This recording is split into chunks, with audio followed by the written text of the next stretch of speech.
नमस्कार मित्रों, desire point channel के एक नए वीडियो लेक्चर में मैं हूं अमित दुबे। और इस वीडियो लेक्चर में हम कक्षा 11 के 5वें अध्याय का अध्ययन कर रहे हैं, जिसका नाम है the ailing planet the green movement's role. पिछले वीडियो लेक्चर में हमने यहाँ तक अध्ययन कर लिया था। अगर आपने नहीं देखा है तो आपको वह वीडियो चैनल की प्लेलिस्ट में मिल जाएगा, या फिर इस वीडियो के डिस्क्रिप्शन में भी मैंने उसका लिंक दे दिया है। ठीक है, तो वीडियो को स्टार्ट करने से पहले मैं आपसे प्रॉमिस करता हूँ कि यह वीडियो लेक्चर जब कंप्लीट होगा तो आपके लिए ये चैप्टर धुआं होने वाला है और अब आपको बहुत ज़्यादा मज़ा आने वाला है, क्योंकि जितना डिफ़िकल्ट था वो आपने पढ़ लिया। अब सिर्फ कहानी है जिसे पढ़ते जाना है, और इसीलिए मैंने रोक दिया था इस चैप्टर को, ताकि आप इसे फिर से शुरू कर सकें। तो यहाँ तक मैं मान के चलता हूँ, यहाँ तक आपका क्लियर हो चुका है। अब हम इसके आगे चलेंगे। कहते हैं कि साइंटिस्ट, वैज्ञानिकों ने हैव कैटलॉग्ड मतलब सूची तैयार की है अबाउट 1.4 मिलियन। 1.4 मिलियन, 1 मिलियन बराबर 10 लाख, तो 1.4 मिलियन बराबर 14 लाख। तो लगभग 14 लाख लिविंग स्पेसीज, जीवित प्रजातियों की, विच जिनके साथ मैनकाइंड इंसान शेयर्स द अर्थ पृथ्वी पर रहता है। तो वैज्ञानिकों ने लगभग 14 लाख जीवित प्रजातियों की सूची तैयार की है, अर्थात अब तक लगभग 14 लाख जीवों की खोज हो चुकी है।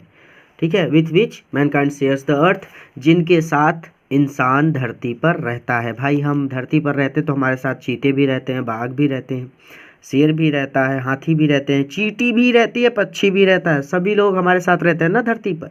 तो और कोई घूमते घूमते चांद तक तो चला नहीं जाता, सब धरती पर ही रहते हैं। ठीक है, एस्टिमेट वेरी वाइडली, और ये एस्टिमेट्स हो रहा है यानी बढ़ रहा है। इनमें एस्टिमेट मतलब, चलिए मैं इसे आसान शब्दों में बताऊं तो आपको सिर्फ इतना याद रखना है कि ये बढ़ रहा है वेरी वाइडली, बहुत तेज़ी से। और ये जो संख्या है ना, ये जो सूची है, ये बहुत तेज़ी से बढ़ रही है एज रिगार्ड्स, यानी रिगार्ड्स के अनुसार। मतलब कहने का मतलब है कि ये जो सूची है ये बहुत तेज़ी से बढ़ रही है। जैसे कि आपकी कक्षा में अभी 100 बच्चे हैं, तो 2 दिन बाद 105 हो जाए, 3 दिन बाद 110 हो जाए। इसका कहने का मतलब है कि रोज़ नई नई प्रजातियों की खोज हो रही है। ठीक है, तो और यह संख्या बहुत तेज़ी से बढ़ रही है। द स्टिल अनकैटलॉग्ड मतलब ये जो सूची है, यहाँ पे देखिए, कैटलॉग मतलब सूची, अनकैटलॉग्ड मतलब वो सूची है ना, वो एक पॉइंट पे रुक नहीं रही है, अर्थात वो सूची लगातार बढ़ती ही जा रही है। एक के बाद एक, एक के बाद एक, एक के बाद एक, 46 है तो 47, 48, 49, 50, इस तरह से बढ़ती ही जा रही है। तो वही बात है कि बढ़ती जा रही है लिविंग स्पीसीज, अर्थात जीवित प्रजातियों की। अर्थात यहाँ पे कहना चाहते हैं कि एस्टिमेट वेरी वाइडली, वो संख्या बहुत तेज़ी से बढ़ रही है एज रिगार्ड्स द स्टिल अनकैटलॉग्ड, यानी जो सूचित, यानी हमारी सूची है वो बहुत तेज़ी से बढ़ रही है लिविंग स्पेसीज, जीवधारियों की। यानी कहने का मतलब है कि उन जीवधारियों की जो सूची है, या फिर उन जीवित प्रजातियों की जो सूची है, उसमें लगातार वृद्धि हो रही है, वो बहुत तेज़ी से बढ़ रही है। ठीक है, क्लियर है यहाँ तक? कुछ भी ऐसा नहीं है जो ना समझ में आए। एस्टिमेट वेरी वाइडली, बहुत तेज़ी से बढ़ रही है as regards the still uncatalogued living species, जीवित प्रजातियों की जो सूची है उसमें बहुत तेज़ी से वृद्धि हो रही है, यानी वो बहुत तेज़ी से बढ़ रही है। ठीक है, बायोलॉजिस्ट, और बायोलॉजिस्ट जो हैं, जीव शास्त्री जो हैं, रेकॉन दैट, वो मानते हैं दैट कि अबाउट 3 to 100 मिलियन, कि लगभग 3 to 100 या 1 करोड़, 100, 100 मतलब 100, मिलियन मतलब 100 लाख, यानी 1 करोड़। ठीक है, 3 मिलियन मतलब 30 लाख।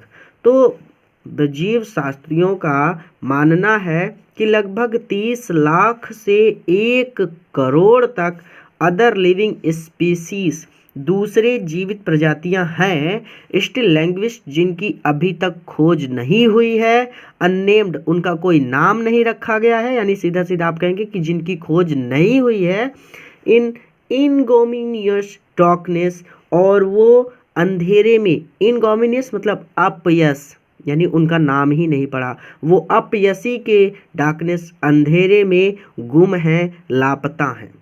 ठीक है, तो जीव शास्त्रियों का यह मानना है कि लगभग 30 लाख से 1 करोड़ तक ऐसे जीवित प्रजातियां हैं जिनकी हमने अभी भी खोज नहीं की है और वो अपयशी के अंधेरे में तड़प रही हैं। नीचे लिखा है तड़प रही हैं, तो आप तड़प रही ही कह दीजिए, कोई दिक्कत नहीं है। अर्थात उनकी अभी तक खोज नहीं हो पाई है।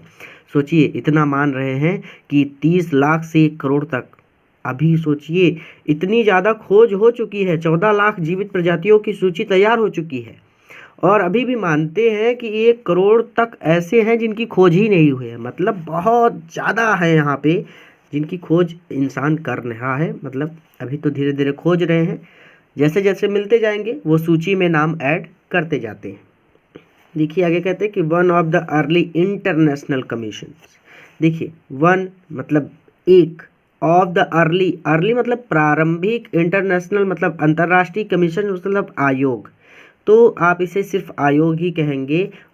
अर्ली कमीशंस मतलब प्रारंभिक आयोगों में से वन, एक, प्रारंभिक आयोगों में से एक, विच टिल्ट इंटरलिया विद द क्वेश्चन, जिसने प्रश्न पूछा था, ऑफ इकोलॉजी, इकोलॉजी के प्रति, एंड एनवायरनमेंट और पर्यावरण के प्रति, वाज द ब्रेंट कमीशन, वो ब्रेंट कमीशन था, ब्रेंट आयोग था। यानी यहाँ पर हम थोड़ा सा इसको छोटा करेंगे, तो यानी कहने का मतलब है कि ब्रेंट आयोग उन प्रारंभिक आयोगों में से, इंटरनेशनल यानी अर्ली कमीशन मतलब प्रारंभिक आयोगों में से एक था, विद द क्वेश्चन जिसने प्रश्न पूछा था, ऑफ इकोलॉजी, इकोलॉजी के प्रति, एंड एनवायरनमेंट और पर्यावरण के प्रति। ठीक है, यहाँ तक क्लियर है। तो ब्रेंट कमीशन, ब्रेंट आयोग उन प्रारंभिक आयोगों में से एक था जिसने इकोलॉजी और पर्यावरण के प्रति प्रश्न पूछे थे। ठीक है, विच हैज अ डिस्टिंग्विश्ड, विच जिसके हैड अ डिस्टिंग्विश्ड मतलब प्रसिद्ध, Indian as one of its member, यानी एक प्रसिद्ध इंडियन, भारतीय, as one of its member, इसके सदस्य हैं। इसके एक प्रसिद्ध भारतीय सदस्य हैं मिस्टर एल के झा, जिनका नाम मिस्टर एल के झा है। यानी मिस्टर एल के झा जो कि एक प्रसिद्ध भारतीय हैं, वो इसके सदस्य हैं। किसके सदस्य हैं? ब्रेंट आयोग के। ठीक है, तो आप इसे ऐसे भी कह सकते हैं कि which are distinguished Indian as one of its member, member मतलब सदस्य, वन मतलब एक, तो उसके सदस्यों में से एक हैं, अर्थात उसके सदस्य हैं। तो एक प्रसिद्ध भारतीय भी इसके सदस्य हैं जिनका नाम है मिस्टर एल के झा। ठीक है, द फर्स्ट ब्रेंट रिपोर्ट, पहली Brent report raised the question, यानी पहली ब्रेंट रिपोर्ट में यह प्रश्न उठाया गया था। रेज मतलब उठाना, तो पहली ब्रेंट रिपोर्ट में यह प्रश्न उठाया गया था, are we to leave, are we क्या हम, टू लीव छोड़ कर जाएंगे, आवर सक्सेसर्स हमारे बच्चों के लिए, हमारी पीढ़ियों के लिए, या फिर हमारे आने वाले उत्तराधिकारियों के लिए।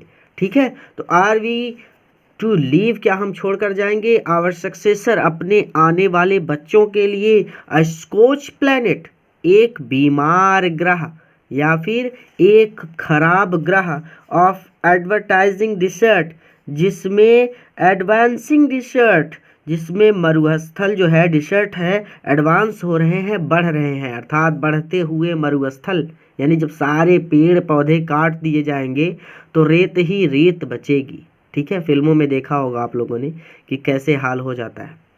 इम्प्रोवाइज्ड लैंडस्केप, इम्प्रोवाइज्ड मतलब घटिया, लैंडस्केप मतलब क्षेत्र, घटिया क्षेत्र, यानी जब पेड़ पौधे नहीं रहेंगे, बहुत ज़्यादा प्रदूषण होगा तो वो क्षेत्र घटिया हो जाएगा।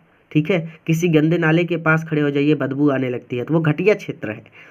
एंड एलिंग इन्वायरमेंट, एलिंग मतलब होता है बीमार या रोगी, इन्वायरमेंट मतलब पर्यावरण, तो रोगी पर्यावरण या बीमार पर्यावरण। तो क्या हम अपनी आने वाली पीढ़ियों के लिए एक ऐसा ग्रह छोड़कर जाएंगे जिसमें मरुस्थलों का विकास हो रहा है, मरुस्थल बढ़ रहे हैं, क्षेत्र बहुत ज़्यादा घटिया है और उसका पर्यावरण बहुत बीमार है। ठीक है, यहाँ तक क्लियर है। Mr Lester R Brown, mister Lester R Brown, श्रीमान Lester R Brown in his thoughtful book ने, हिज अपनी थॉटफुल विचारशील बुक पुस्तक में, तो मिस्टर लेस्टर आर ब्राउन ने अपनी विचारशील पुस्तक जिसका नाम था द ग्लोबल इकोनॉमिक प्रॉस्पेक्ट, उस किताब का नाम है, ठीक है। तो इसकी कोई हिंदी नहीं होगी, ठीक है, एक नाम है, हिंदी हो जाएगी बट करना नहीं है, नाम है। तो द ग्लोबल इकोनॉमिक प्रॉस्पेक्ट जिस बुक का नाम था, पॉइंट्स आउट में बताया दैट की द अर्थ पृथ्वी के प्रिंसिपल मुख्य बायोलॉजिकल जैव सिस्टम प्रणाली आर फोर, चार हैं। यानी मिस्टर लेस्टर आर ब्राउन ने अपनी विचारशील पुस्तक द ग्लोबल इकोनॉमिक प्रोस्पेक्ट में बताया कि धरती के चार मुख्य जैव प्रणालियां हैं, आर मतलब हैं। तो पॉइंट्स आउट बताया दैट की धरती के चार मुख्य जैव प्रणालियां हैं। क्लियर है यहाँ तक?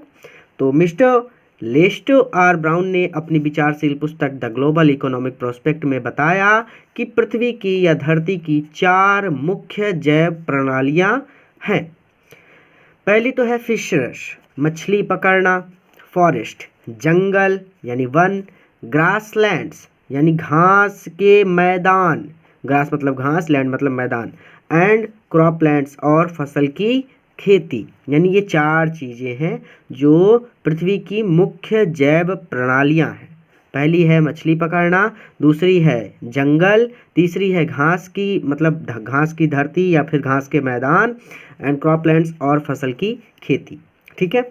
And they form the foundation of the global economic system, and they form, और ये मुख्य घटक हैं, या फिर ऐसे कह सकते हैं कि दे फॉर्म, ये आधार हैं, the foundation of global economic system, global विश्वव्यापी इकोनॉमिक सिस्टम, अर्थव्यवस्था के फॉर्म द फाउंडेशन मतलब आधार है। यानी कहने का मतलब है कि एंड दे, और यही फ्रॉम द फाउंडेशन आधार है, of the global economic system, global विश्वव्यापी इकोनॉमिक सिस्टम अर्थव्यवस्था के, और यही विश्वव्यापी अर्थव्यवस्था के आधार हैं।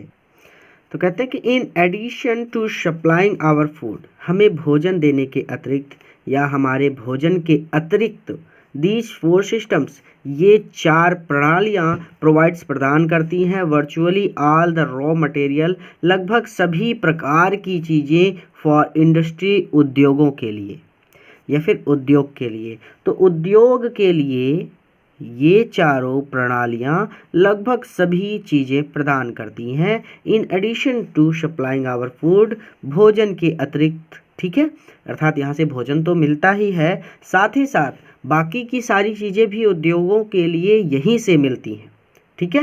तो in addition to supplying our food, यानी भोजन के अतिरिक्त, यानी हमारे भोजन के अतिरिक्त, दीज फोर सिस्टम्स, ये चारों प्रणालियाँ प्रोवाइड प्रदान करती हैं virtually are the raw material, लगभग सभी प्रकार की चीज़ें फॉर इंडस्ट्री, उद्योग के लिए।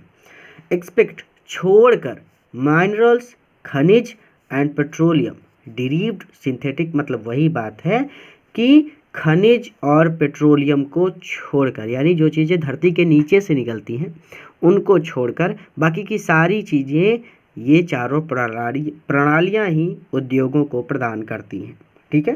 क्लियर है? In large area of the world, संसार के लार्ज, एक बहुत बड़े भाग में, in large areas of the world, संसार के बहुत बड़े भागों में, एरियाज है यहाँ पे, ठीक है, ध्यान दीजिएगा, संसार के बहुत बड़े भागों में ह्यूमन क्लेम्स, ह्यूमन ने अधिकार कर लिया है ऑन दीज सिस्टम्स, इन प्रणालियों पर, इंसानों ने इन प्रणालियों पर अधिकार कर लिया है। संसार के बहुत बड़े भागों में इंसानों ने इन प्रणालियों पर अधिकार कर लिया है, और रीचिंग, और ये पहुंच रही हैं एन अनसुइटेबल लेवल, यानी अब ये प्रणालियां अस्थायी हो गई हैं, अर्थात ये प्रणालियां चरमरा गई हैं, ठीक है। तो इंसान जिस पर अधिकार करता है उसे बिगाड़ ही देता है, तो वो तब तक उसे चूसता रहता है यानी जैसे मच्छर होता है, जब तक उसका पेट नहीं भर जाता तब तक वो खून चूसता रहता है, उसी तरह से इंसान होता है, जब तक उसका पेट नहीं भर जाता वो तब तक वहाँ से वो चीज़ें निकालता रहता है। और इंसान का जो मन है, जो मस्तिष्क है, वो कभी भरता नहीं है, यानी कितना भी कमाओ आपको कम ही लगेगा। तो इंसान अपने लाभ के चक्कर में पर्यावरण को नष्ट कर रहा है। ठीक है, तो यही बात यहाँ पे वो कह रहे हैं कि in large areas of world, संसार के बहुत बड़े भागों में ह्यूमन क्लेम्स, मनुष्यों ने, लोगों ने अधिकार कर लिया है, इंसानों ने अधिकार कर लिया है ऑन दिस सिस्टम्स, इन प्रणालियों पर, आर रीचिंग, और ये पहुँच रही हैं अनसुटेबल लेवल। अब ये प्रणालियाँ अस्थायी हो गई हैं, अर्थात सीधे सीधे आप कहेंगे कि आर रीचिंग एन अनसुटेनेबल लेवल, अब ये प्रणालियाँ अस्थायी हो गई हैं। अ पॉइंट, एक बिंदु, where their productivity is being impaired, अर्थात अ पॉइंट, वो उस बिंदु पर पहुंच चुकी हैं, देयर प्रोडक्टिविटी, जहां पर उनका उत्पादन इज बीइंग इम्पेयर्ड, कम हो गया है, क्षीण हो गया है। अर्थात वो ऐसी, कहने का मतलब है कि वो ऐसे बिंदु पर पहुंच चुके हैं जहां पर उनकी पैदावार कम हो गई है, क्षीण हो गई है या कमज़ोर हो गई है। तो जैसा कहना हो कह सकते हैं, आप क्षीण कहिए या फिर कम हो गई है कह सकते हैं। ठीक है, क्लियर है। तो व्हेन दिस हैपन्स, और जब ऐसा होता है, अर्थात लेखक बता रहा है कि जब इंसान किसी चीज़ पर अधिकार कर लेता है तो वो उसे पूरी तरह से बर्बाद ही कर देता है, बिना बर्बाद किए छोड़ता नहीं है।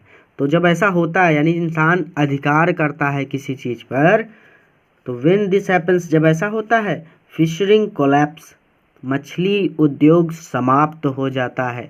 तो मछलियाँ पकड़ने वाला जो उद्योग होता है ना, वो समाप्त हो जाता है। फॉरेस्ट डिसअपियर, फॉरेस्ट जंगल, डिसअपियर गायब हो जाते हैं, जंगल गायब हो जाते हैं। ग्रासलैंड्स, और जो घास के मैदान होते हैं, आर कन्वर्टेड, वो बदल जाते हैं इनटू बैरन वेस्टलैंड्स, बंजर भूमि में, और घास के मैदान बंजर भूमि में बदल जाते हैं। एंड क्रॉपलैंड्स, और फसल के जो खेत होते हैं, क्रॉप मतलब फसल, लैंड्स मतलब भूमि यानी खेत, तो फसलों के जो खेत होते हैं, डिटोरिएट मतलब वो क्षीण हो जाते हैं, अर्थात पैदावार कम हो जाती है। ठीक है, आगे कहते हैं कि इन अ प्रोटीन कॉन्शियस, प्रोटीन मतलब प्रोटीन ही होता है, कॉन्शियस मतलब सचेत या जागरूक, प्रोटीन के लिए सचेत या प्रोटीन के लिए जागरूक, एंड प्रोटीन हंग्री, और प्रोटीन के भूखे वर्ल्ड, संसार में, प्रोटीन के लिए सचेत और प्रोटीन के लिए भूखे संसार में, ओवरफिशिंग, मछली पकड़ना, इज कॉमन, सामान्य बात है, एवरीडे, प्रत्येक दिन। तो प्रोटीन के लिए सचेत या प्रोटीन के लिए जागरूक और प्रोटीन के भूखे इस संसार में प्रतिदिन मछली पकड़ना एक सामान्य बात है। इन पुअर कंट्रीज, और गरीब देशों में, जो गरीब देश हैं, लोकल फॉरेस्ट, वहाँ पे जंगल जो है ना, लोकल मतलब जो वहाँ के जंगल हैं, are being decimated in order to procure firewood for cooking. तो बीइंग डिसिमेटेड, उनका नष्ट किया जा रहा है, उनका नाश किया जा रहा है, इन ऑर्डर टू प्रोक्योर, प्राप्त करने के लिए, फायरवुड, लकड़ी या फिर ईंधन, फॉर कुकिंग, खाना बनाने के लिए। गाँवों में खाना बनाने के लिए लोग पेड़ों की लकड़ियों का उपयोग करते हैं, आपने देखा होगा अगर आप गांव आए हैं तो, या फिर आप गांव से हैं तो आप इस बात को अच्छी तरह से जानते हैं। ठीक है, तो वही बात कह रहे हैं कि इन पुअर कंट्रीज, गरीब देशों में, लोकल फॉरेस्ट जो वन है, आर बीइंग डिसिमेटेड, उनका नाश किया जा रहा है, इन ऑर्डर टू प्रोक्योर, प्राप्त करने के लिए, फायरवुड, ईंधन या फिर सूखी लकड़ी, फॉर कुकिंग, भोजन पकाने के लिए। तो गरीब देशों में भोजन पकाने के लिए, लकड़ी या फिर ईंधन प्राप्त करने के लिए वहाँ के वनों का नाश किया जा रहा है। इन सम प्लेसेस, और कुछ स्थानों पर, फायरवुड, ये जो लकड़ियाँ हैं, ये जो ईंधन है, हैज़ बिकम सो एक्सपेंसिव, इतने ज़्यादा महंगे हैं, दैट कि what goes under the pot, जो पॉट बर्तन के नीचे है, बर्तन के नीचे क्या होगा, लकड़ी होगी, तो जो बर्तन के नीचे है ना, नाउ कॉस्ट मोर, वो कहीं ज़्यादा महंगी है, then what goes inside it, that was what, goes गोज है इनसाइड, बर्तन के अंदर, जो बर्तन के अंदर है उससे कहीं ज़्यादा वो महंगा है जो बर्तन के नीचे है। अर्थात ईंधन खाने से भी कहीं ज़्यादा महंगा है। इसके लिए यहाँ पे थोड़ा सा नीचे आना चाहिए कि कुछ स्थानों पर ईंधन इतना महंगा हो गया है कि भोजन से अधिक खर्च भोजन पकाने के ईंधन पर होता है। यही बात है, what goes under the pot now cost more than what goes inside it. यानी भोजन पकाने से अधिक खर्च भोजन पकाने के ईंधन पर होता है। अर्थात जो ईंधन है वो भोजन से भी कहीं ज़्यादा महंगा है। कहते हैं कि सिंस द टॉपिक फॉरेस्ट उष्ण कटिबंधीय फॉरेस्ट जंगल इज है in words of doctor Myers. Doctor Myers के वर्ड्स शब्दों में, क्योंकि ट्रॉपिकल फॉरेस्ट उष्ण कटिबंधीय जंगल है the power house of evolution.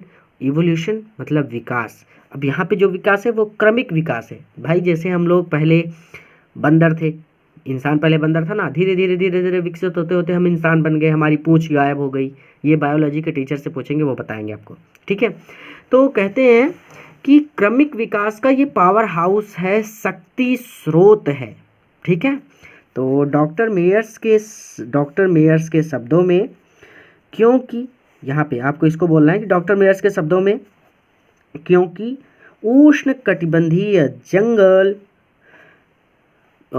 क्रमिक विकास के पावर हाउस हैं, क्रमिक विकास के शक्ति स्रोत हैं। सेवरल स्पीसीज, इसलिए सेवरल स्पीसीज बहुत सारे जीव जंतु ऑफ लाइफ फेस एक्सिग्नेशन। एक्सिग्नेशन मतलब समाप्ति, यानी बहुत सारे जीवों का जीवन समाप्त होने की कगार पर है। लाइफ मतलब जीवन, फेस एक्सिग्नेशन मतलब उनका जीवन समाप्त होने की कगार पर है। अर्थात जो जीव जंगल में रहते हैं भाई, अगर आप जंगल काट डालेंगे तो वो जीव कहाँ जाएंगे, वो बेचारे मर जाएंगे ना। जैसे बाघों की संख्या दिन ब दिन कम होती जा रही है। आप न्यूज़पेपर पढ़िए, आप गूगल कीजिए, आपको पता चलेगा क्या कंडीशन है अभी। तो चलिए अपने चैप्टर पर रहते हैं, बाहर नहीं जाते। तो several species of life face extinction, बहुत सारे जीवों का जीवन समाप्त होने की कगार पर है। एज अ रिजल्ट, परिणाम के रूप में, ऑफ इट्स डिस्ट्रक्शन, पेड़ों की या जंगलों की कटाई या फिर जंगलों के नष्ट होने की वजह से। तो एक बार मैं फिर से इसको बोलता हूँ आपके लिए कि in the words of doctor Myers के शब्दों में, सिंस द ट्रॉपिकल फॉरेस्ट, जो उष्ण कटिबंधीय वृक्ष है, जंगल है, the power house of evolution, वो क्रमिक विकास के पावर हाउस है, शक्ति स्रोत है। अर्थात सारा का सारा क्रमिक विकास यानी जीवों का जो विकास होता है वो जंगल में होता है। इंसान अपने घर में फल फूल सकता है, बट जीव जंतु वो सब जंगल में रहते हैं, ठीक है। तो क्रमिक विकास का शक्ति स्रोत है, यहाँ तक हो गया। Several species of life face extinction as a result of its destruction यानी जंगलों के नष्ट होने के परिणाम के रूप में। अर्थात जंगलों के नष्ट होने की वजह से बहुत सारे जीवों का जो जीवन है वो लुप्त होने की कगार पर है, या फिर आप कह सकते हैं कि बहुत सारी प्रजातियां ऐसी हैं जो लुप्त होने की कगार पर पहुंच चुकी हैं। आगे कहते हैं कि it has been well said, ठीक ही कहा गया है, दैट फॉरेस्ट की जंगल प्रीसीड मैनकाइंड, इंसान के प्रीसीड पहले फॉरेस्ट जंगल थे। अर्थात सही कहा गया है कि इंसान के आने से पहले जंगल थे। अर्थात इंसान जब कहीं पर जाता है तो उसके जाने से पहले वहाँ पर जंगल होते हैं। जैसे कि अभी कुछ 100-200 साल पहले कह सकते हैं ना कि जहाँ पे हम आप रह रहे हैं शायद यहाँ पे भी जंगल थे, ठीक है। लेकिन आज आप देखेंगे तो दूर दूर तक आपको 1, 2, 3, 4 पेड़ ऐसे दिखाई देंगे बस। और शहरों में चले जाइए तो पेड़ों का नामो निशान नहीं है। वहाँ पे पेड़ों के लिए लोगों को पार्क में घूमने जाना पड़ता है। गांव की बात तो ठीक है। तो कहने का मतलब है कि इंसान के आने से पहले जंगल होते हैं, डिसर्ट फॉलो, और जब वो वहाँ से जाता है उस स्थान से तो डिसर्ट वो स्थान मरुस्थल बन जाता है। अर्थात इंसान के आने से पहले उस स्थान पर, यानी जिस स्थान पर इंसान जाता है, तो इंसान के आने से पहले जंगल होते हैं, और जब इंसान डिशर्ट फॉलो, यानी इंसान जब वहाँ से जाता है तो डिशर्ट्स उस स्थान पर मरुस्थल हो जाता है, अर्थात वहाँ स्थान मरुस्थल बन जाता है। तो सच ही कहा गया है कि इंसान के आने से पहले जंगल होते हैं, और जब इंसान उस स्थान से जाता है तो डिशर्ट फॉलो उस स्थान पर मरुस्थल बन जाते हैं। फॉलो मतलब पीछे पीछे, यानी इंसान के पीछे पीछे मरुस्थल चलता है, यानी इंसान जहाँ जाएगा उस स्थान को मरुस्थल बना देगा, मतलब रेतीला स्थान बना देगा, सूखा पीड़ित स्थान बना देगा। ठीक है, यानी जहाँ गया इंसान उसे खराब कर देगा। The world's ancient patrimony of tropical forest, the world's संसार की एंशिएंट प्राचीन पैट्रिमोनी, यानी जो पूर्वजों की जो एक तरह की संपदा है। पैट्रिमोनी मतलब जो हमें पूर्वजों से मिलती है, आपके पिताजी को आपके दादाजी से कुछ संपदा मिली है, और वो संपदा आपके पिताजी आपको देंगे, वो पैतृक संपदा है, जैसे कि घर, खेत। ठीक है, तो ये पैतृक संपदा है।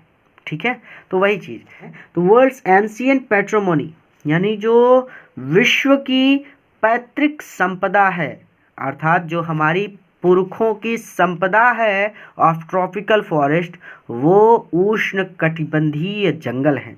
तो उष्ण कटिबंधीय जंगल जो हमारे पुरखों की संपदा है इज नाउ इरोडिंग, वो अब कम हो रहे हैं at the rate of 40 to 50 million. Rate मतलब दर से, ऑफ 40 मतलब 40 टू 50 मतलब 50 मिलियन, मतलब 1 मिलियन बराबर 10 लाख। तो 40 मिलियन बराबर 4 करोड़, 50 मिलियन बराबर 50 करोड़, 5 करोड़। ठीक है, तो क्योंकि 1 मिलियन बराबर 10 लाख होता है, तो 40 मिलियन बराबर हो गया 4 करोड़। 50 मिलियन यानी 1 मिलियन बराबर 10 लाख, तो 50 मिलियन बराबर 5 करोड़। क्लियर है यहाँ तक? तो 4 से 5 करोड़ एकड़ ईयर प्रतिवर्ष की दर से। तो कहने का मतलब है कि उष्ण कटिबंधीय जंगल जो हमारे पुरखों की संपदा है, वो अब 4 से 5 करोड़ एकड़ की दर से प्रति वर्ष कम हो रहे हैं। और द ग्रोइंग यूज, बढ़ता हुआ उपयोग ऑफ डंग, गोबर का।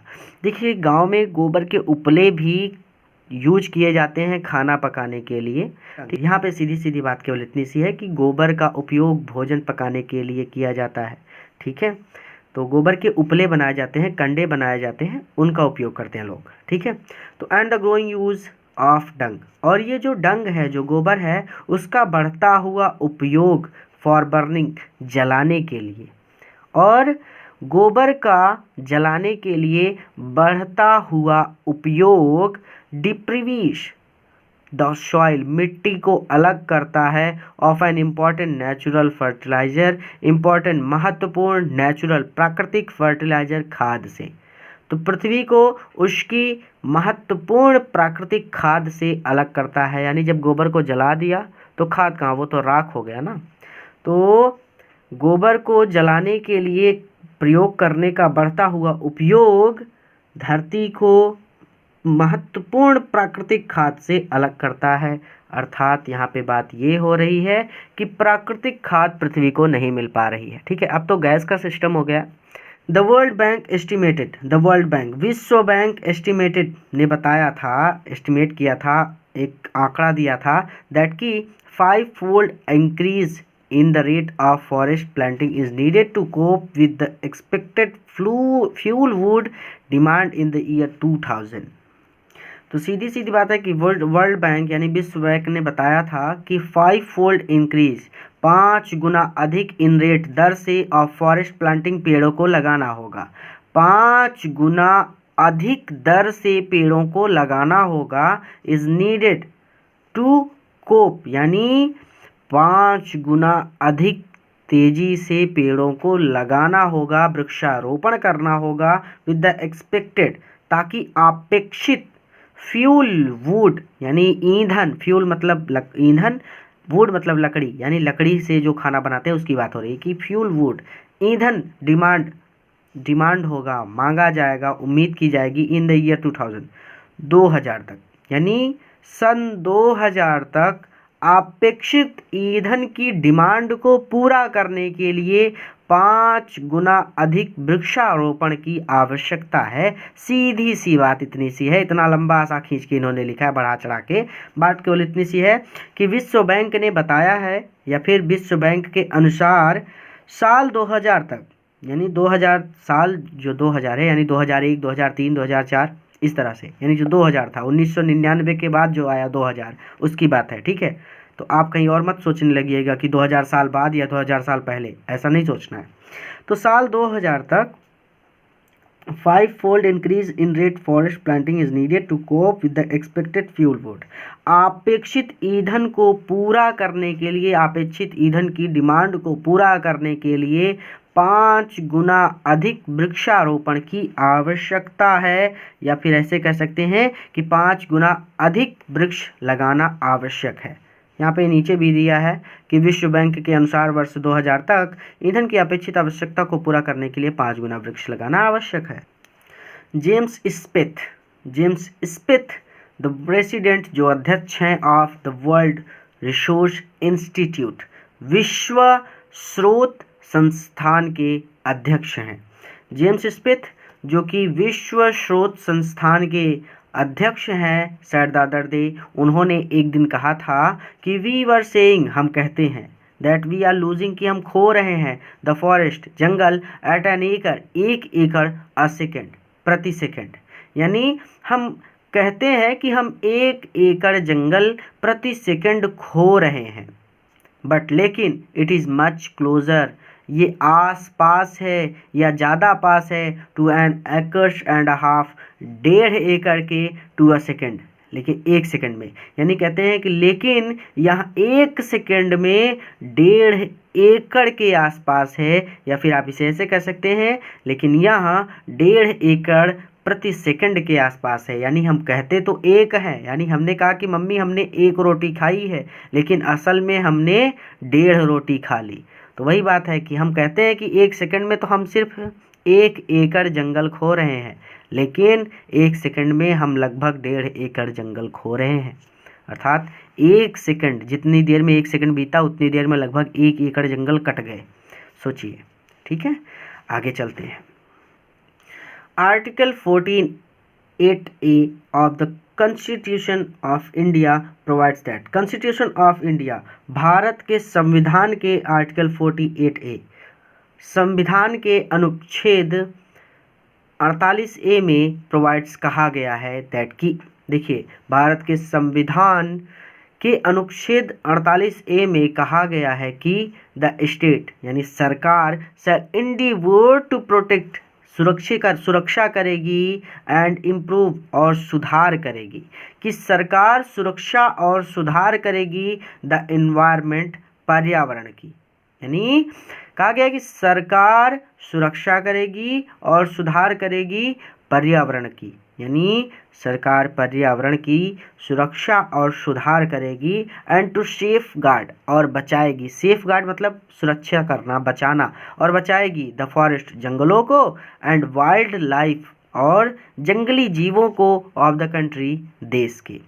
यानी कहने का मतलब है कि सरकार पर्यावरण की सुरक्षा करेगी और उसे इम्प्रूव करेगी, अर्थात सरकार पर्यावरण की सुरक्षा करेगी और उसे सुधारेगी, और जंगली पशुओं और जंगलों की रक्षा करेगी देश के, और देश के जंगलों और जंगली पशुओं की रक्षा करेगी, ठीक है। बट लेकिन what causes endless anguish is the fact, लेकिन बड़े दुख की बात है, या बड़े दुख से ये बताना पड़ता है दैट कि laws are never respected, laws, नियम या फिर कानून आर नेवर रिस्पेक्टेड, कानून का आदर नहीं होता, नॉर इन्फोर्स्ड इन इंडिया, और ना ही इन्फोर्स्ड किया जाता है, ना ही उसे लागू किया जाता है इन इंडिया, भारत में। लेकिन बड़े दुख के साथ ये बताना पड़ता है कि भारत में ना तो कानून का आदर होता है, नॉर इन्फोर्स्ड, और ना ही उसे लागू किया जाता है, ठीक है। फॉर इंस्टेंस, उदाहरण के लिए द कॉन्स्टिट्यूशन संविधान शेष कहता है दैट कस्टम्स जातिवाद। उदाहरण के लिए यानी एक उदाहरण दे रहे हैं कि संविधान तो कहता है कि जातिवाद, अनटचेबिलिटी यानी छुआछूत एंड बाउंडेड लेबर, बाउंडेड मतलब बंधुआ, लेबर मतलब मजदूर, और बंधुआ मजदूर शैल बी अबॉलिश्ड समाप्त कर दिए जाएंगे। अर्थात उदाहरण के लिए संविधान तो कहता है कि जातिवाद, छुआछूत और बंधुआ मजदूरी जो है ये सब समाप्त कर दिए जाएंगे, बट लेकिन दे फ्लोरिश सेमलेसली, लज्जाजनक तरीके से फ्लोरिश ये बढ़ रहे हैं, लेकिन लज्जाजनक तरीके से ये बढ़ रहे हैं even after 44 years of the operations of the constitution. तो इवन आफ्टर 44 ईयर्स सालों के बाद भी of the operations of the constitution, यानी संविधान लागू होने के 44 साल बाद भी ये लज्जाजनक तरीके से बढ़ रहे हैं या फल फूल रहे हैं। ठीक है, तो संविधान ने तो कहा था कि ये सब समाप्त कर दिया जाएगा, लेकिन 44 साल हो गए लेकिन आज तक समाप्त नहीं हुआ। ये बात यहाँ पे इन्होंने कही है। A recent report of our parliament's estimated committee, तो पार्लियामेंट हमारे संसद की एस्टिमेटेड कमेटी, एक कमेटी ने हमारे संसद की एक कमेटी की एक हाल ही की रिपोर्ट में, एक रिसेंट रिपोर्ट मतलब हाल ही की रिपोर्ट में हैज़ हाईलाइटेड, कमेटी ने बताया है the near catastrophic depletion harass को ऑफ इंडियाज फॉरेस्ट, भारतीय वनों के या भारतीय वनों के बहुत तेजी से कम होने की दर को। ठीक है, आप जैसा ठीक समझे कह सकते हैं, वही बात है यहाँ पे, हरास होना यानी कम होना। ठीक है, तो हमारे संसद की एक कमेटी की हाल ही की रिपोर्ट में उसने बताया है या फिर हाईलाइट किया गया है, दिखाया गया है। ठीक है, बताया गया है the near catastrophic depletion of India's forest, भारतीय जंगलों के तेजी से कम होने की दर को, यानी भारत में बहुत तेजी से जंगलों की कटाई हो रही है। Over the last 4 decades, 4 decades मतलब पिछले 40 वर्षों में। ठीक है, तो पिछले 40 वर्षों में भारत में जंगलों के बहुत तेजी से कम होने की दर को हमारे संसद की एक कमेटी ने अपनी हाल ही की रिपोर्ट में बताया है। ठीक है, इंडिया, भारत, अकॉर्डिंग टू रिलायबल डाटा, विश्वसनीय आंकड़ों के अनुसार भारत इज लूजिंग, खो रहा है इट्स फॉरेस्ट, अपने जंगलों को at the rate of 3.7 million, 37 lakh यानी 37 लाख एकर्स a ईयर, प्रति वर्ष। तो विश्वसनीय आंकड़ों के अनुसार भारत 37 लाख एकड़ प्रतिवर्ष की दर से अपने जंगलों को खो रहा है। लार्ज एरियाज, बहुत बड़े बड़े क्षेत्र, ऑफिशियसली डिजाइनेटेड एज फॉरेस्ट लैंड, जिन्हें विशेष रूप से या सरकारी रूप से जंगल बताया गया है, यानी बहुत बड़े बड़े क्षेत्र जिन्हें सरकारी रूप से जंगल बताया गया है, और ऑलरेडी वर्चुअली ट्रीलेस, वो लगभग वृक्षहीन है, ट्रीलेस हैं, वृक्षहीन है, अर्थात जिन्हें जंगल बताया गया है वहाँ पे तो वृक्ष ही नहीं है। The actual loss of forest, actual वास्तविक लॉस, हरास ऑफ फॉरेस्ट, जंगलों की वास्तविक हरास, यानी जो जंगलों की कम होने की दर है, वास्तविक दर is estimated to be about 8 times, वो 8 गुना ज़्यादा है द रेट इंडिकेटेड, जो बताया गया है बाय गवर्नमेंट स्टैटिस्टिक्स, सरकारी आंकड़ों के अनुसार। तो यानी यहाँ पे सीधे नीचे देख सकते हैं आप कि वास्तविक ह्रास की दर सरकारी आंकड़ों में बताई गई दर से 8 गुना अधिक है, अर्थात the actual loss of forest, यानी जंगलों की ह्रास की जो दर है is estimated to be about 8 times the rate, जो दर है वो 8 गुना अधिक है इंडिकेटेड बाय गवर्नमेंट स्टैटिस्टिक्स, जो सरकारी आंकड़ों में बताई गई है। अर्थात जंगलों की ह्रास की दर जो सरकारी आंकड़ों में बताई गई है वास्तव में उससे 8 गुना अधिक है। अर्थात अगर सरकारी आंकड़े कहते हैं कि इस साल 1 एकड़ जंगल कट गए, तो इसका मतलब है कि 8 एकड़ जंगल कट गए हैं। ठीक है, मैं बहुत स्लो पढ़ा रहा हूँ क्योंकि शब्द ऐसी ऐसी जगह पर लिखे गए हैं कि हो सकता है आपको ना समझ में आ रहा हो। ठीक है, इसलिए मेरा प्रयास है कि आपको ये चैप्टर समझ में आ जाए।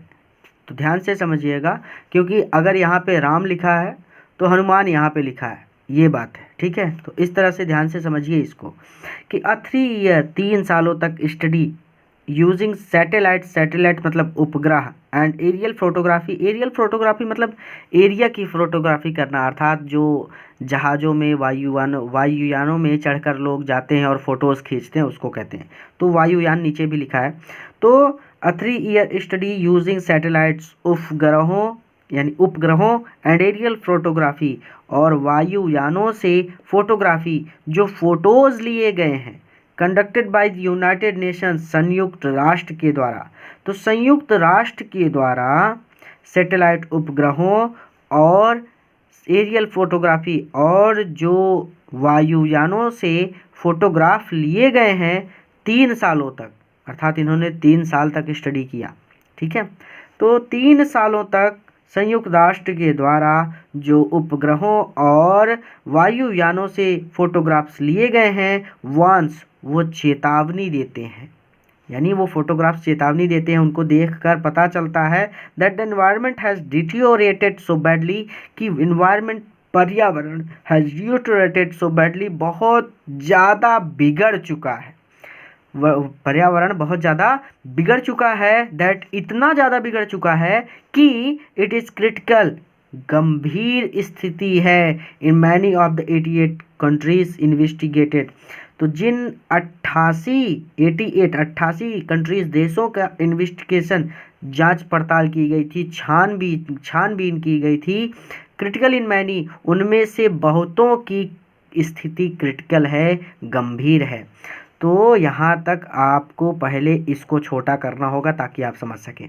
तो 3 year study using satellite and aerial photography conducted by the United state.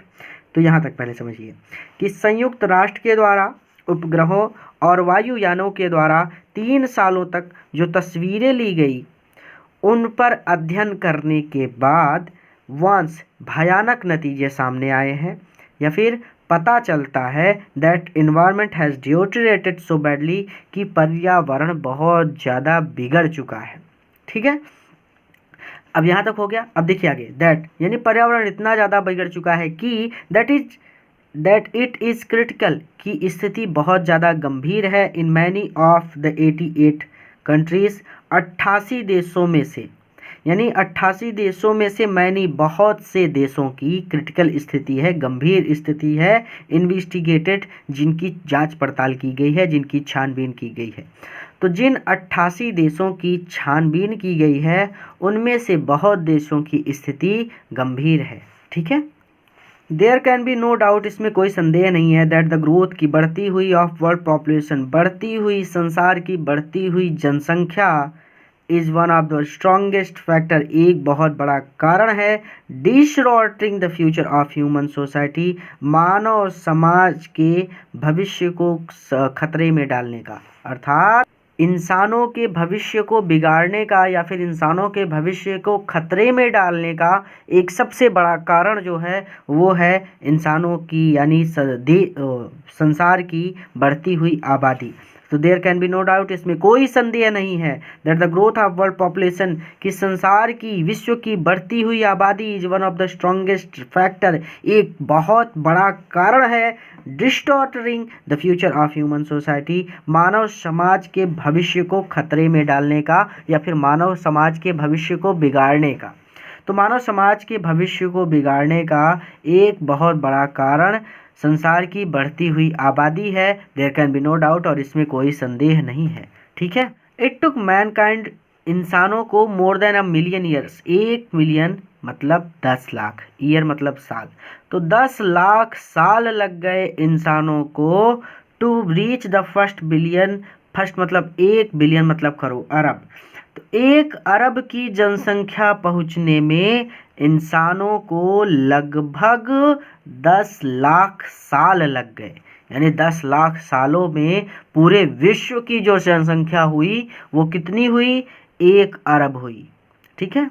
That was the world population, और ये वर्ल्ड संसार की आबादी थी अराउंड द ईयर 1800 सन 1800 में संसार की जो आबादी थी वो लगभग इतनी थी, ठीक है। That was the world population around the year 18 by the year 19, अर्थात जो 1800 है इसका मतलब सन है, ठीक है। जैसे 2000, जैसे 1947 तो ये 1900 है, ठीक है, लेकिन 1800 ये है एक सन है, जैसे 2000, 2005, 2006, ठीक है। तो उसी प्रकार से 1800, 1900 यानी 1901, 1902, 1905, 1947, 1949, 1989, 1999, 1998, फिर 2000, इस तरह से।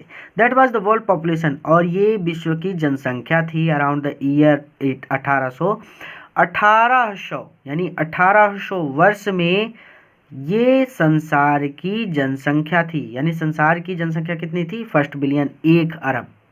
सन 1800 में संसार की जनसंख्या लगभग इतनी थी।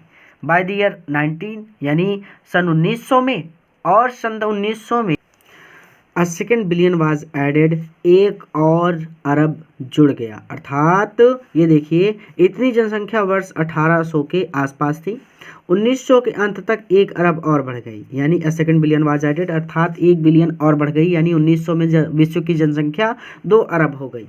ये पूरे विश्व की बात हो रही है। एंड द 20th सेंचुरी, और 20वीं सेंचुरी में अर्थात 20वीं शताब्दी में हैज़ एडेड अनदर 3.7 बिलियन, 3.7 अरब जनसंख्या और बढ़ गई। 20वीं शताब्दी मतलब 2000, 2001, 2002, 2003, 2004, ठीक है। 2002 में इनकी डेथ हो गई थी, तो 20वीं शताब्दी मतलब 2000 के आसपास की बात हो रही है। The present world population is estimated at 5 billion. The present world population, और अभी वर्तमान में वर्ल्ड पॉपुलेशन संसार की जो जनसंख्या है इज एस्टिमेटेड एट 5.7 बिलियन, वो लगभग 5.7 अरब है। अभी वर्तमान समय में विश्व की जनसंख्या लगभग 5.7 अरब है। ये तब की बात है जब इन्होंने अध्याय लिखा था, इस समय वर्तमान में और बढ़ गई है, ठीक है। एवरी 4 डेज, और प्रत्येक चौथे दिन the world population increase by 1 million. Every 4 days, प्रत्येक चौथे दिन, यानी प्रत्येक 4 दिन के बाद वर्ल्ड पॉपुलेशन संसार की जनसंख्या इंक्रीज बढ़ जाती है बाय 1 मिलियन, 1 मिलियन 10 लाख, यानी प्रति 4 दिन में जनसंख्या 10 लाख बढ़ जाती है। नीचे लिखा है प्रति 4 दिन में जनसंख्या 10 लाख बढ़ जाती है। Fertility falls as income rise. Income rise, income मतलब आय, ठीक है, कमाई। तो इनकम राइज, जब आय बढ़ती है ना तो फर्टिलिटी फॉल्स, तो प्रजनन शक्ति कम हो जाती है। जब आय बढ़ती है तो फर्टिलिटी फॉल्स, प्रजनन शक्ति कम हो जाती है। एजुकेशन स्प्रेड, शिक्षा फैलती है। एंड हेल्थ इम्प्रूव्स, और स्वास्थ्य अच्छा हो जाता है। जब शिक्षा फैलती है तो स्वास्थ्य अच्छा होता है, ठीक है। एजुकेशन स्प्रेड्स, शिक्षा फैलती है। एंड हेल्थ इम्प्रूव्स, और स्वास्थ्य अच्छा होता है। बस इस प्रकार या इसलिए development, Vikas is the best contraceptive. Best मतलब सर्वोत्तम, कंट्रासेप्टिव मतलब गर्भ निरोधक है। तो विकास ही सर्वोत्तम गर्भ निरोधक है। विकास सर्वोत्तम गर्भ निरोधक है, नीचे लिखा है। But development itself may not be possible. But development, लेकिन विकास itself may not be possible, संभव नहीं है। लेकिन विकास संभव नहीं है if the present increase, present यानी वर्तमान, इंक्रीज बढ़ता रहा इन नंबर कंटिन्यूज, यानी वर्तमान इंक्रीज बढ़ता रहा इन नंबर, यानी जो संख्या है कंटिन्यूस बढ़ती रहती है वर्तमान की दर से। लेकिन अगर वर्तमान के हिसाब से ही संख्या बढ़ती रहती है, यानी वर्तमान वृद्धि होती रहती है, यानी हर चौथे दिन 1 बिलियन बढ़ रहा है, इस तरह से अगर इस तरह से विकास होता रहता है, संख्या बढ़ती रहती है, तो development itself not be possible, तो विकास संभव नहीं है। भाई कहने का मतलब ये है यहाँ पे कि जैसे एक बच्चा है, पिताजी एक सेब लेकर आते हैं, ठीक है। अब अगर एक बच्चा है तो वो पूरा का पूरा एक सेब वो ले लेगा। 2 बच्चे हैं तो उसमें आधा आधा, 3 हो गए तो उसके 3 हिस्से, यानी सेब तो एक ही है लेकिन इंसान बढ़ते जा रहे हैं। 5 तो सेब के 5 हिस्से। 6 हो गए तो 6 हिस्से। अगर 100 हो गए तो पता चला सेब एक सुई की नोक के बराबर सबको बांटा जाएगा। तो ना तो किसी का पेट भरने वाला है और ना ही किसी का विकास होने वाला है। तो कहते हैं कि अगर इसी दर से, वर्तमान की ही दर से अगर जनसंख्या बढ़ती रही तो विकास संभव नहीं है। ठीक है, तो but development itself may not be possible, लेकिन विकास संभव नहीं है if the present increase in number continuous, यदि वर्तमान के ही हिसाब से जनसंख्या बढ़ती रही तो विकास संभव नहीं है। द रिच गेट रिचर, धनी और धनी होता जाता है। एंड द पुअर, और जो गरीब हैं, बेजेट चिल्ड्रन, वो बच्चे पैदा करते हैं, which condemns them to remain poor, और वो लोग हमेशा गरीब रहते हैं। कंडेम देम यानी जो बच्चे होते हैं ना, टू रिमेन पुअर, वो हमेशा गरीब ही रहते हैं। ठीक है, धनी लोग और धनी बनते जाते हैं और गरीब लोग बच्चे पैदा करते हैं जो कि हमेशा गरीबी में ही तड़पते रहते हैं।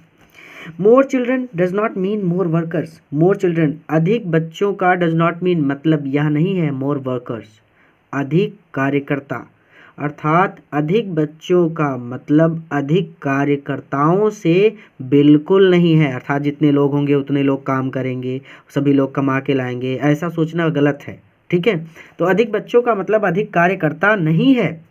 Merely more people without work, मतलब मेयरली मोर पीपल, अधिक लोग, विदाउट वर्क, बेकार लोग होते हैं। अर्थात ज़्यादा बच्चे पैदा करना एक बेकार चीज़ है, केवल अधिक लोग बेकार लोग होते हैं। ठीक है, तो इट इज़ नॉट सजेस्टेड, ऐसा कहीं सजेस्ट नहीं किया गया है, ऐसा कहीं पर सुझाव नहीं दिया गया है दैट ह्यूमन बींग्स, की इंसानों को बी ट्रीटेड लाइक कैटल्स, जानवरों की तरह व्यवहार किया जाए। ऐसा सुझाव कहीं पर नहीं दिया गया है कि इंसानों के साथ जानवरों की तरह व्यवहार किया जाए। एंड कंपल्सरी सेटिलाइज्ड, और उन्हें बांधा जाए, अर्थात ना तो उनके साथ जानवरों की तरह सुझाव मतलब जानवर जैसा व्यवहार किया जाए और ना ही जानवरों की तरह उन्हें बांधा जाए, ऐसा कहीं पर भी सुझाव नहीं दिया गया है। अर्थात ऐसा कहीं पर भी सुझाव नहीं दिया गया है कि इंसानों को जानवरों की तरह बांधा जाए और उनसे जानवरों जैसा व्यवहार किया जाए। ठीक है, but there is no alternative, लेकिन कोई दूसरा रास्ता भी तो नहीं है, टू वॉल्चुलरी फैमिली प्लानिंग, परिवार नियोजन अपनाने का। परिवार नियोजन अपनाने का कोई दूसरा रास्ता भी तो नहीं है, without introducing an element of coercion, जबरदस्ती के, बिना जबरदस्ती किए परिवार नियोजन अपनाने का कोई दूसरा रास्ता नहीं है। यानी जब तक लोगों को जबरदस्ती नहीं की जाएगी कि 1 या 2 बच्चे से अधिक बच्चे आप नहीं पैदा करेंगे, तब तक लोग इसे नहीं अपनाएंगे। परिवार नियोजन मतलब आपने सुना होगा, हम दो हमारे दो। इस समय तो एक और कहावत चल रही है कि हम दो हमारे एक, ना, तो ये है परिवार नियोजन। ठीक है, तो बिना जबरदस्ती किए कोई भी परिवार नियोजन नहीं अपनाएगा, ये बात उन्होंने कही। द चॉइस, और ये जो चॉइस है, ये जो चयन है, इज रियली बिटवीन, वास्तव में ये 2 चीज़ों के बीच है। कंट्रोल ऑफ पॉपुलेशन, अर्थात इससे पॉपुलेशन का कंट्रोल होगा, अर्थात बढ़ती जनसंख्या पर कंट्रोल हो जाएगा। The choice is really between control of population, the choice, ये जो चयन है ना, is really between control of population, इससे पहला काम तो ये होगा कि बढ़ती जनसंख्या पे हमारा कंट्रोल हो जाएगा। एंड परपेचुएशन ऑफ पुअर्टी, और हमें गरीबी से, निर्धनता से छुटकारा मिल जाएगा। परपेचुएशन मतलब लगातार, मतलब जैसे एक कमाने वाला इंसान होता है घर में, अब 2 लोग हैं तो आराम से, मतलब अगर इनकी सैलरी 4,000 रुपये है, 2 लोग हैं तो आराम से 4,000 रुपये में इनका गुजारा हो जाएगा। लेकिन अगर घर में 10 लोग हो गए तो इस 4,000 में इनका गुजारा नहीं हो सकता। ये गरीबी में, अभाव में जीवन यापन करेंगे। किसी का पैंट फटा होगा तो किसी का शर्ट फटा होगा, किसी ने आधे पेट खाया होगा। तो इसे कहते हैं गरीबी, हम गरीबी खुद लाते हैं। ठीक है, इतनी ज़्यादा जनसंख्या बढ़ेगी तो गरीबी बढ़ेगी, जाहिर सी बात है ना। तो वही बात है कि ये जो चयन है ये 2 चीज़ों के बीच है। पहली चीज़ तो ये है कि बढ़ती जनसंख्या से हमें छुटकारा मिल जाएगा, उस पर हमारा कंट्रोल हो जाएगा, नियंत्रण हो जाएगा। एंड परपेट्रेशन ऑफ पॉवर्टी, और लगातार जो गरीबी है उससे हमें छुटकारा मिल जाएगा। तो द पॉपुलेशन ऑफ इंडिया, भारत की जो पॉपुलेशन है, जो जनसंख्या है, is estimated to be 920 million today. 920 million मतलब 92 करोड़। अभी तो 130 करोड़ के पार कर चुके हैं हम लोग, ठीक है। तो उस समय की बात कर रहे हैं कि भारत की जनसंख्या लगभग 92 करोड़ है, टुडे मतलब आज। तो आज भारत की जो जनसंख्या है वो लगभग 92 करोड़ है, और मोर देन, ये कहीं ज़्यादा है, द इंटायर पॉपुलेशन, पूरी जनसंख्या से, ऑफ अफ्रीका, अफ्रीका की, एंड साउथ अमेरिका और दक्षिण अमेरिका की पुट टुगेदर। यानी अफ्रीका और दक्षिण अमेरिका दोनों की इंटायर पॉपुलेशन, कुल जनसंख्या से भी मोर देन ये ज़्यादा है। और ये दक्षिण अमेरिका और अफ्रीका दोनों की जनसंख्या से ज़्यादा है। यानी ये कह रहा है कि जो अफ्रीका तथा दक्षिण अमेरिका को मिलाकर कुल जनसंख्या से अधिक है, अर्थात दोनों को मिला दिया जाए तो भी हमारी जनसंख्या ज़्यादा होगी। नो वन फैमिलियर, कोई भी, नो वन फैमिलियर कोई भी अगर परिचित है विद द कंडीशन, स्थिति से, इन इंडिया, भारत की, अगर कोई इंसान भारत की स्थिति से परिचित है तो वुड डाउट, तो उसे संदेह नहीं होगा, दैट की द होप, केवल एक ही उम्मीद है, of people would die in their hungry hutments. यानी होप ऑफ पीपल, लोगों की जो उम्मीद है, लोगों में जो आशा की किरण है, वो die in their hungry hutments, जो अपनी भूखी झोपड़ियों में पड़े हुए हैं। यानी वो लोग जो अपनी भूखी झोपड़ियों में पड़े हुए हैं, उनकी जो उम्मीद है, अनलेस मतलब वो कभी उम्मीद नहीं होगी। यानी यहाँ पे जो वर्ड यूज हुआ है वो है आशा की किरण, ठीक है। तो वही चीज़ हम भी यूज करेंगे कि भूखी झोपड़ियों में आशा की किरण नहीं पनप सकती, अनलेस, तब तक, जब तक कि पॉपुलेशन कंट्रोल, जनसंख्या नियंत्रण को is given top most priority, प्राथमिकता नहीं दी जाती। तो जब तक जनसंख्या नियंत्रण को प्राथमिकता नहीं दी जाती है, तब तक भूखी झोपड़ियों में आशा की किरण नहीं जलेगी, ठीक है। तो वह इंसान जो भारत की स्थिति से परिचित है वो संदेह नहीं करेगा इस बात पर कि जब तक जनसंख्या नियंत्रण को प्राथमिकता नहीं दी जाती, तब तक उन भूखी झोपड़ियों में आशा की किरण नहीं जलेगी, अर्थात भूखी झोपड़ियों में लोग भूखे ही मरते रहेंगे। For the first time in human history, मानव इतिहास में पहली बार, वी सी ट्रांसेंडिंग कंसर्न, हम बढ़ती हुई चिंता को देख रहे हैं। तो मानव इतिहास में पहली बार हम बढ़ती हुई चिंता को देख रहे हैं। The survival not just of people, the survival यानी जिंदा रहने का सवाल, नॉट जस्ट ऑफ पीपल, सिर्फ लोगों के जिंदा रहने की बात नहीं है, बट द प्लैनेट, यहाँ पर ग्रह के जिंदा रहने की भी बात है। अर्थात लोग तभी जिंदा रहेंगे ना जब ग्रह जिंदा रहेगा। तो लोग सिर्फ इस बात की चिंता नहीं कर रहे हैं कि लोग जीवित रहें, बल्कि लोग इस बात की चिंता कर रहे हैं कि ग्रह जीवित रहे। तो हम मानव इतिहास में पहली बार बढ़ती हुई चिंता को देख रहे हैं। The survival not just of people, यह केवल लोगों के जिंदा रहने की बात नहीं है, यह केवल लोगों के जिंदा रहने की चिंता नहीं है, बट द प्लैनेट, लेकिन ग्रह के जिंदा रहने की चिंता है। अर्थात लोगों और ग्रह दोनों के जिंदा रहने की चिंता है। We have begun to take a holistic view, holistic मतलब संपूर्ण view, to very basis of our existence. यानी we have begun to take a holistic view, हमने देखना शुरू कर दिया है, व्यू मतलब दृष्टिकोण, तो हमने देखना शुरू कर दिया है, ऑफ द वेरी बेसिस, बहुत निचले स्तर से, ऑफ आवर एक्सिस्टेंसेस। यानी कहने का मतलब है कि धरती पर जितने भी जीव हैं, हमने उन सभी के दृष्टिकोण से देखना शुरू कर दिया है। अर्थात अब हम चाहते हैं कि सभी जीवित रहें, बाघ जीवित रहें, हाथी जीवित रहें, चींटी जीवित रहे, पेड़ पौधे जीवित रहें, ठीक है। तो हमने यानी सभी जीवों के दृष्टिकोण से देखना शुरू कर दिया है। द इन्वायरमेंटल प्रॉब्लम, और जो पर्यावरण की समस्या है, does not necessarily sign our demise, ये केवल हमारे अंत की समस्या नहीं है, ये केवल हमारे मृत्यु का संकेत नहीं है। ये जो पर्यावरण की समस्या है does not necessarily signal our demise. ये जो पर्यावरण की समस्या है यह केवल हमारे मृत्यु का संकेत नहीं है। अर्थात अगर इसी प्रकार से पर्यावरण बिगड़ता रहा तो हम सब मर जाएंगे, क्योंकि पृथ्वी समाप्त हो जाएगी। ठीक है। इट इज़ आवर पासपोर्ट, यह हमारा प्रवेश पत्र है, पासपोर्ट है फॉर फ्यूचर, भविष्य के लिए। अर्थात पर्यावरण की जो समस्या है यह केवल हमारे मृत्यु का संकेत नहीं है, बल्कि यह हमारे भविष्य का प्रवेश पत्र है। अर्थात अगर पर्यावरण सही रहेगा तो भविष्य हमारा अच्छा होगा, हम सभी जीवित रहेंगे। पर्यावरण बिगड़ गया तो भविष्य खराब। यानी क्या भविष्य, पर्यावरण बिगड़ गया इसका मतलब पृथ्वी ही नहीं रही, और जब पृथ्वी नहीं रही तो इंसानों का भविष्य कहाँ बचेगा। The emerging new world vision has unsheared in the era of responsibility.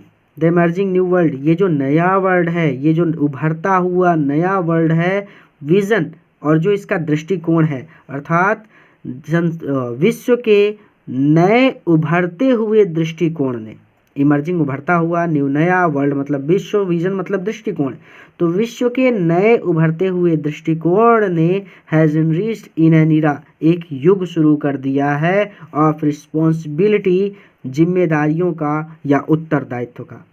तो विश्व के नए उभरते दृष्टिकोण ने जिम्मेदारियों का एक युग शुरू कर दिया है। It is a holistic view, यह एक संपूर्णता का दृष्टिकोण है। हॉलिस्टिक मतलब संपूर्ण, तो यह संपूर्णता का व्यू मतलब दृष्टिकोण, तो ये संपूर्णता का दृष्टिकोण है। एन इकोलॉजिकल व्यू, पर्यावरण का दृष्टिकोण है। सीइंग द वर्ल्ड, और हम सीइंग देखना चाहते हैं द वर्ल्ड, संसार को, एज एन इंटीग्रेटेड, और हम संसार को अखंड रूप में देखना चाहते हैं। अर्थात हम संसार को एक साथ देखना चाहते हैं, होल, इस पूरे संसार को, अर्थात इस पूरे संसार को अब हम अखंड रूप में देखना चाहते हैं। Rather than a dissociated collection of part, ना कि टुकड़ों में बटा हुआ। अर्थात हम इस संसार को अब अखंड देखना चाहते हैं, ना कि टुकड़ों में बटा हुआ, अलग अलग बटा हुआ नहीं देखना चाहते। अब हम संसार को अखंड देखना चाहते हैं, एक साथ देखना चाहते हैं। बुक की भाषा में नहीं बताया है, बट अपनी भाषा में आपके लिए इजी है। बुक की भाषा में देखना हो तो संसार को अखंड रूप में देखना, ना कि बिना मेल वाले अलग अलग भागों के समूह के रूप में देखने का दृष्टिकोण है। तो आप समझ सकते हैं, बट जैसे मैंने बताया वैसा आपके लिए परफेक्ट है। Industry has a most crucial role to play in this new era of responsibility. तो जिम्मेदारियों के इरा, इस नए युग में, न्यू इरा मतलब नए युग में, तो जिम्मेदारियों के इस नए युग में इंडस्ट्री, उद्योग, हैज़ मोस्ट क्रूशियल रोल का एक महत्वपूर्ण भाग है, या फिर उद्योग की एक महत्वपूर्ण भूमिका है। टू प्ले मतलब भूमिका, वही। तो जिम्मेदारियों के इस नए युग में उद्योग की एक महत्वपूर्ण भूमिका है। वाट अ ट्रांसफॉर्मेशन, कैसी काया पलट हो जाएगी। बुक की भाषा में काया पलट है। ट्रांसफॉर्मेशन, आप 11 के छात्र हैं तो आपने पढ़ा होगा ट्रांसफॉर्मेशन ग्रामर में, सेंटेंस को बदल देना, उसकी काया को पलट देना। ठीक है, तो चलिए कहते हैं कि वाट अ ट्रांसफॉर्मेशन, कैसी काया पलट हो जाएगी, वुड बी, यानी कैसी काया पलट हो जाएगी, इफेक्टेड इफ मोर बिजनेसमैन, यदि और बिजनेसमैन और व्यापारी, shared the view of the chairman of DuPont, share the view, सोचने लगे, व्यू तरह, सोचने लगे किसकी तरह, चेयरमैन ऑफ डुपॉन्ट, डुपॉन्ट के चेयरमैन की तरह। कौन है डुपॉन्ट के chairman, mister Edgar S Woolard, mister Edgar S Woolard जो कि डुपॉन्ट के चेयरमैन हैं, उनकी तरह सोचने लगे। तो इसको हम छोटा करेंगे ताकि हम अपना समझ सके पहले। तो industry has most crucial role to play in new era of responsibility, तो जिम्मेदारी के इस नए युग में उद्योग की एक महत्वपूर्ण भूमिका है। यहाँ तक आपको समझ में आ गया। What a transformation would be effected, कैसी काया पलट हो जाएगी, कैसी काया पलट हो जाएगी, क्लियर है। इफ मोर बिजनेसमैन, यदि और ज़्यादा व्यापारी या फिर दूसरे अन्य व्यापारी, शेयर द व्यू, सोचने लगते हैं, of the chairman of DuPont, DuPont के चेयरमैन की तरह।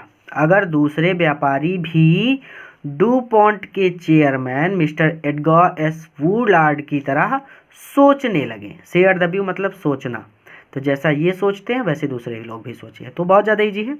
इफ़ द मोर बिजनेसमैन, यदि और अन्य व्यापारी, शेयर द व्यू सोचने लगते हैं या फिर सोचने लगे, of the chairman of DuPont, DuPont के chairman mister Edgar S Woolard की तरह।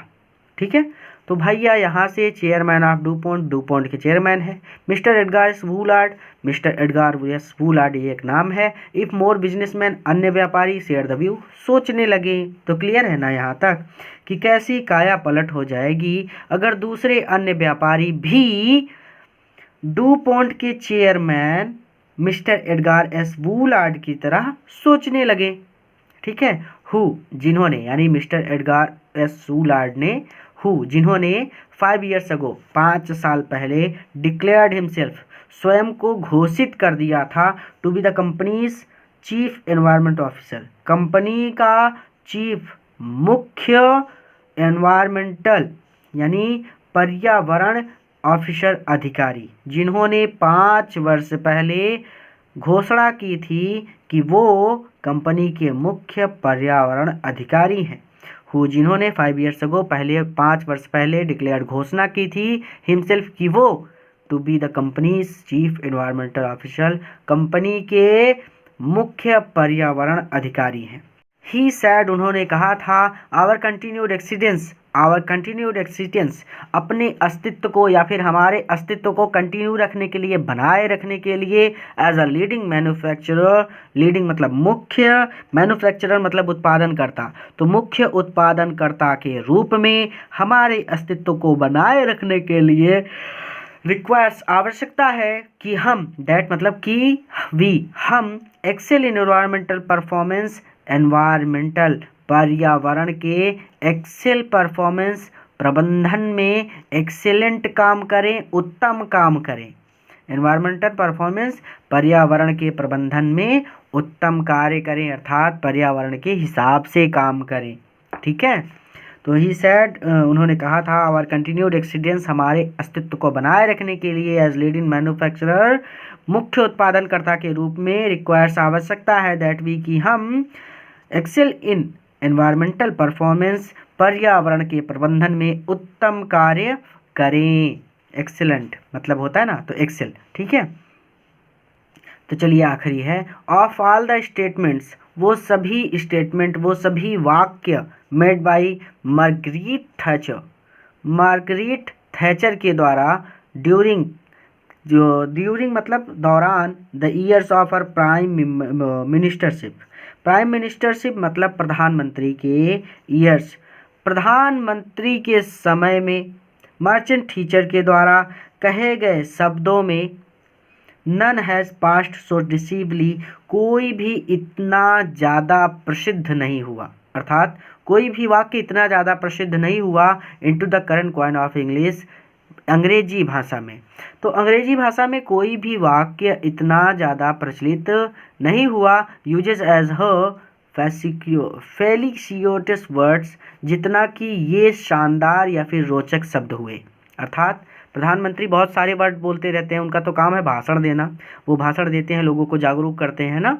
तो वही चीज़ यहाँ पे कहा कि वो प्रधानमंत्री जब थे, कौन, मार्गरेट थैचर, तो उन्होंने बहुत सारे वाक्य कहे थे, लेकिन वो सारे वाक्य फेमस नहीं हुए, वो सारे वाक्य प्रचलित नहीं हुए, लेकिन उनका एक वाक्य प्रचलित हो गया।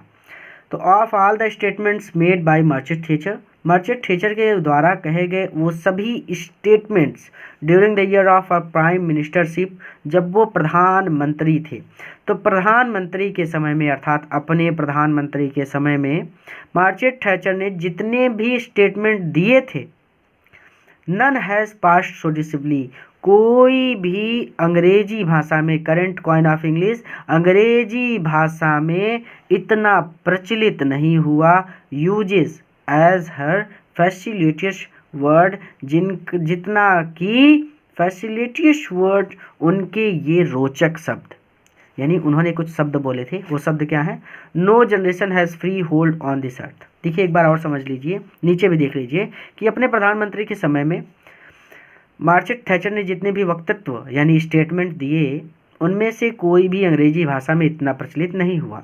तो of all the statement made by Margaret Thatcher during the year of her prime ministership none has pass डिसिवली।